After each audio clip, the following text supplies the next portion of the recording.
उमेश पाल कत्ल केस में आज अतीक अहमद की पेशी दोपहर 2 बजे तक प्रयागराज पहुंचेंगे। अतीक अहमद आज प्रयागराज सीजीएम कोर्ट में अतीक अहमद की पेशी होगी। अतीक के भाई अशरफ की भी होगी कोर्ट में पेशी। झांसी पुलिस लाइन से निकला काफिला। उमेश पाल कत्ल केस में अतीक अहमद की सीजीएम कोर्ट में पेशी आज होनी है, जिसके लिए अतीक अहमद को एक बार फिर साबरमती जेल से प्रयागराज ले जाया जा रहा है। कल यूपी पुलिस की टीम अतीक को लेकर साबरमती जेल से निकली थी, जो राजस्थान मध्य प्रदेश होते हुए यूपी में दाखिल हो चुकी है। लेकिन अंदाजा है कि साबिक एमपी अतीक का काफिला आज दोपहर बाद प्रयागराज पहुंचेगा, जहां मकामी सीजीएम कोर्ट में उसे पेश किया जाएगा।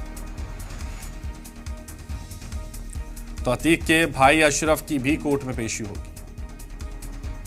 दोपहर 2 बजे तक प्रयागराज पहुंचे गए अतीक का काफिला। उमेश पाल कत्ल केस में आज अतीक अहमद की पेशी होगी। कल साबरमती जेल से लेकर अतीक का काफिला पुलिस निकली थी। आज प्रयागराज सीजीएम कोर्ट में अतीक अहमद को पेश किया जाएगा। अतीक के भाई अशरफ की भी कोर्ट में पेशी होगी। दोपहर 2 बजे प्रयागराज पहुंचेंगे अतीक अहमद।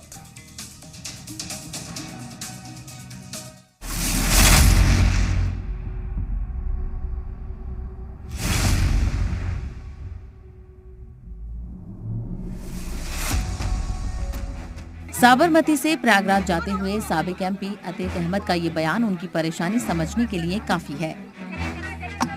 लंबे सफर की थकान का दर्द बयान करते हुए उन्होंने हुकूमत पर बिला वजह परेशान करने का इल्जाम लगाया। उन्होंने कहा कि वो पिछले 6 साल से जेल में हैं, भला वो कैसे कोई साजिश कर सकते हैं, जबकि साबरमती जेल में जैमर लगा हुआ है और आसपास जांच एजेंसियां नजर रखती हैं। साबरमती जेल में मुझको बहुत परेशान किया जा रहा है। कोई फोन हमने वहाँ से नहीं किया, वहाँ जैमर लगे हुए हैं। 6 साल से मैं जेल में हूँ, मेरा पूरा परिवार बर्बाद हो चुका है।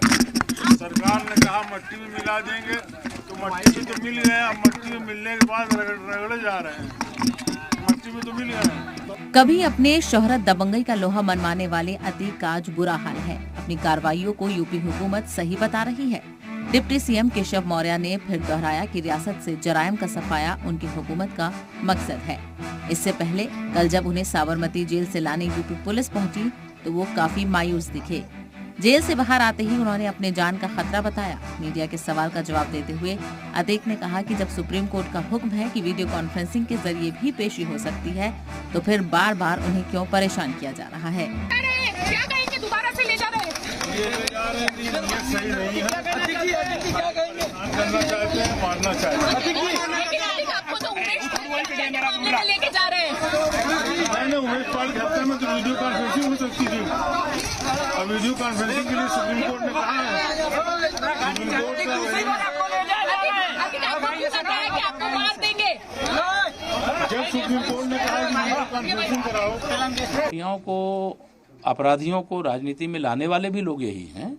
और आज जब समाज जागृत हुआ है कि हम अपराधियों के खिलाफ एकजुट हैं, तब इनको पीछे हटने के लिए सबको विवश होना पड़ रहा है। अपराध मुक्त और अपराधियों से मुक्त राजनीति चाहिए। गुंडों से, दंगाइयों से मुक्त राजनीति चाहिए।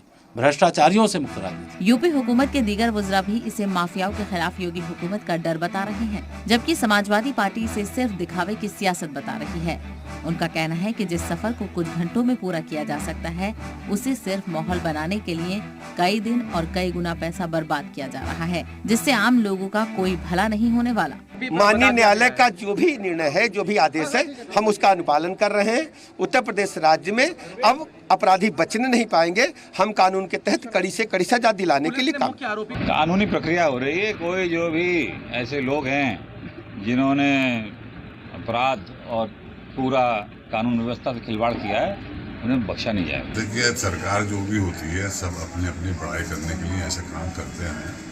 सरकार की इसमें बड़ाई हो रही होगी, पूरा हाईलाइट कर दिया, उसको इतना इतना ला रहे थे, ले आते 1 मिनट में लगता जाके हवाई जहाज से बिठाते यहाँ को ले आते। इतनी शोहरत करने की क्या जरूरत थी?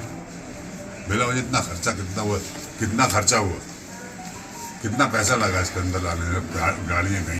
यूपी में योगी हुकूमत बनने के बाद माफियाओं के खिलाफ लगातार कार्रवाई का दावा किया जा रहा है, लेकिन अपोजिशन इसे बीजेपी मुखालिफ दबंगों के खिलाफ मुहिम बता रही है। उनका कहना है कि अगर ये कार्रवाई माफियाओं के खिलाफ होती तो बीजेपी से जुड़े माफिया आज खुलेआम नहीं घूम रहे होते। ब्यूरो रिपोर्ट, जी मीडिया।